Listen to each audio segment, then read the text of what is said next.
Hello, good morning students. Today we are going to discuss about the Bohr's model of an atom.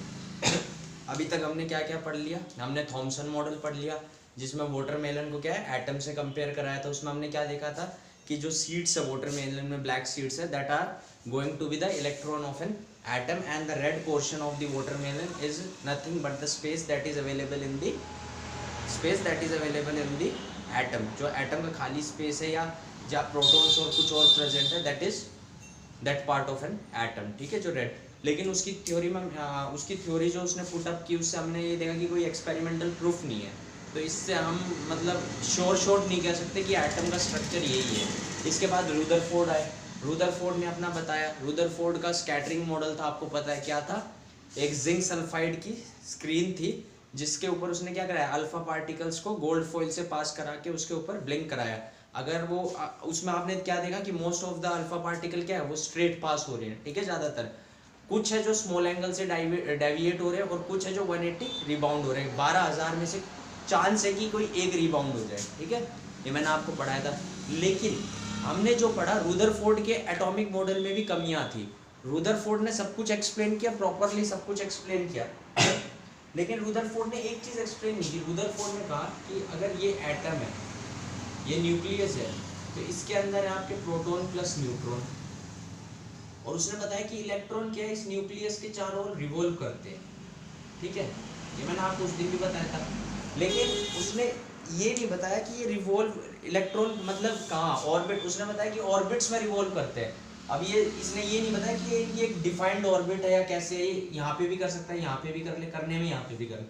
तो उसी time अपने एक बहुत famous scientist थे Planck constant, आपने सुना भी होगा। प्लैंक कांस्टेंट एस से डिनोट करते हैं, ठीक है, इसकी वैल्यू पढ़ोगे फिजिक्स में क्लास 11th में। तो उसी टाइम एक साइंटिस्ट थे प्लैंक, उन्होंने बताया कि if electron is going to be revolve in an orbit, if there is any orbit revolution of an electron then is not expected to be stable.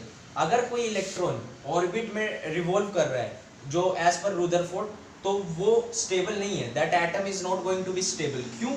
क्योंकि अगर कोई इलेक्ट्रॉन अगर रिवॉल्व कर रहा है ऑर्बिट के अंदर, तो that it is in motion, it is in acceleration. Motion acceleration में, अगर एक्सीलरेशन क्या होता है आपको मैंने बताया था, एक्सीलरेशन क्या होता है, acceleration is equal to velocity by time, और वेलोसिटी क्या है, वेक्टर क्वांटिटी है।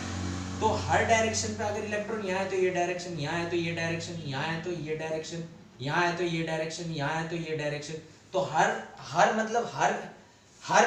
मतलब हर मूवमेंट के ऊपर वो अपनी डायरेक्शन चेंज कर रहा है। कहने का मतलब हर मूवमेंट पे उसका एक्सेलरेशन चेंज हो रहा है।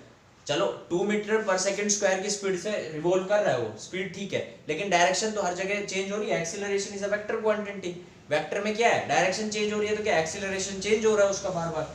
तो उसकी वजह से उसने कहा कि अगर एक्सीलरेशन चेंज हो रहा है तो जिस भी एटम का या यहाँ पे इलेक्ट्रॉन है, अगर इलेक्ट्रॉन एक्सीलरेट हो रहा है ऑर्बिट के अंदर और उसकी डायरेक्शन चेंज हो रही है, उसका एक्सीलरेशन हर पॉइंट के ऊपर चेंज हो रहा है, तो इसकी टेंडेंसी है कि it will going to lose the energy lose करेगा। तो क्या होगा कि एक स्टेज आएगी कि ये न्यूक्लियस के अंदर ही फॉल हो जाएगा। जैसे सपोज ये न्यूक्लियस है, यहाँ इलेक्ट्रॉन रिवॉल्व करना शुरू हुआ, एनर्जी लूज हुई, यहाँ आया, एनर्जी लूज हुई, यहाँ आया, एनर्जी लूज हुई, यहाँ आया, यहाँ आया, यहाँ आया, और इसके अंदर क्या है, एक स्टेज आएगी finally fall into the nucleus, ठीक है। तो लेकिन हमने क्या पढ़ा है, अगर ये न्यूक्लियस में फॉल हो रहा है तो इसका मतलब क्या है, वो स्टेबल नहीं है, that atom is not going to be stable. आप स्टेबल कह रहे हो, लेकिन हम तो कहते हैं एटम्स आर क्वाइट स्टेबल। लेकिन ये थ्योरी फेल हो गई ना। इन्होंने जो कहा उसके हिसाब से तो इलेक्ट्रॉन क्या है, न्यूक्लियस में फॉल हो जाएगा अपनी एनर्जी, जब उसकी पूरी तरीके से एनर्जी खत्म हो जाएगी। और लेकिन हमने ये पढ़ा है कि एटम्स आर क्वाइट स्टेबल। तो इसी को कॉन्सेप्ट को, इन 2 पॉइंटों को रखते हुए बोर्स ने अपना मॉडल दिया था। बोर्स ने रुदरफोर्ड की कमियों को देखा और उसने अपने पोस्टुलेट्स पुट किए।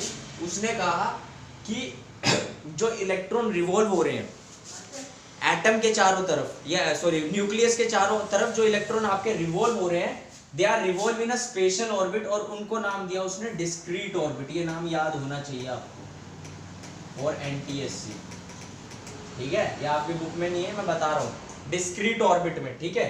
उसने इन शेल्स को एनर्जी शेल्स बोला। क्यों? इलेक्ट्रॉन अगर रिवॉल्व कर रहा है तो एनर्जी रेडिएट करेगा ना, रेडिएट करेगा, तो इनको नाम क्या दिया उसने दूसरा, एनर्जी शेल्स। और इन शेल्स को अल्फाबेटिक नंबर्स दिए के एल एम एन। एन की वैल्यू अगर 1 है तो दैट शेल, अगर ये पहली शेल क्या है तो ये आपकी के है, ये आपकी एल है, ये आपकी क्या है एम है, ऐसी आपकी अगली क्या है एन है, ऐसे आपका चलता रहेगा ये, ठीक है। ये था बोर पोस्टुलेट, आपको इतना ही जानना है, इसके अलावा कुछ नहीं है। तो मतलब इसका था कि इसने ऑर्बिटल स्ट्रक्चर नहीं बता पाया, इलेक्ट्रॉन का रिवॉल्यूशन ढंग से यहाँ क्लैरिफाई नहीं हुआ, वो बोर्स ने अपने मॉडल में कर दिया। इसको आप डिटेल्ड पढ़ोगे क्लास 11th के अंदर, अभी आपको इतना ही पता होना चाहिए, ठीक है, इतना जान लो बहुत है, काफ़ी है। तो ये आपका यहाँ पे चैप्टर खत्म हुआ। इस चैप्टर का जो कुछ बाद का पार्ट है आपकी बुक में दिया हुआ, आइसोटॉप्स, आइसोबार्स और एटॉमिक मास या फॉर्मूलेज वगैरह बनाने के लिए, वो सब मैंने ऑलमोस्ट आपको करा दिया, ठीक है। तो यहाँ पे आपका चैप्टर ओवर होता है and your almost syllabus is going to be complete now. So tomorrow onwards we are going to start the revision. Revision शुरू होगा, एक बार मैम ने आपका करा दिया था, ये रिवीजन ही चल रहा था वैसे, लेकिन अब हम स्टार्टिंग से देखते हैं कल कौन सा चैप्टर उठाएंगे। Tomorrow onwards you will going to get questions also, ठीक है। तो ये आपका खत्म हुआ। ये मॉडल्स आपको सारे याद होने चाहिए, तीनों मॉडल्स आपको ढंग से याद होने चाहिए, ढंग से इनके डायग्राम्स याद होने चाहिए, ठीक है। दोनों चैप्टर में मिला के मॉडल्स ये जहाँ डायग्राम ज़्यादा है, ठीक है, इन डायग्राम्स को पक्का याद कर लेना।